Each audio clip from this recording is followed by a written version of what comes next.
नवी मुंबई व रायगड जिल्ह्यातील ताज्या बातम्या आणि घडामोडींसाठी सबस्क्राईब करा वादळवारा लाईव्ह चॅनल आणि दाबा बेल आयकॉन।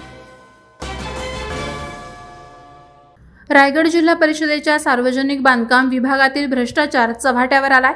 लाचखोरीच्या प्रकरणात 2 सहाय्यक अभियंत्यांना नवी मुंबईच्या लाचलुचपत प्रतिबंधक विभागानं जेरबंद केले।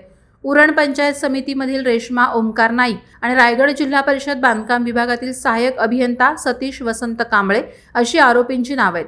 उरणमधील हा छोटासा मासा अडकला असून इतर अनेक भ्रष्ट अधिकाऱ्यांचा घोटाळा बाहेर येणार असल्याची उरणमध्ये चर्चा सुरू आहे।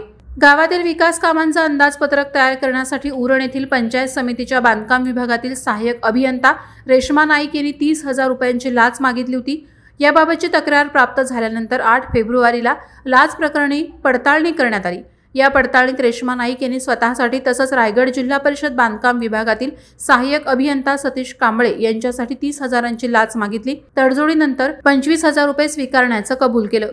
त्यानुसार लाचलुचपत प्रतिबंधक विभागानं 21 फेब्रुवारी रोजी सापळा लावला होता। मात्र रेश्मा नाईक यांनी लाचेची रक्कम रायगड जिल्हा परिषदेत अलिबाग येथे सहाय्यक अभियंता सतीश कांबळे यांच्याकडे देण्यास सांगितली।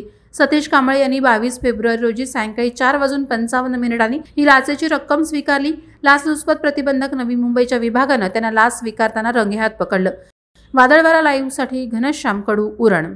नवी मुंबई व रायगड जिल्ह्यातील ताज्या बातम्या आणि घडामोडींसाठी सबस्क्राईब करा वादळवारा लाईव्ह चॅनल आणि दाबा बेल आयकॉन।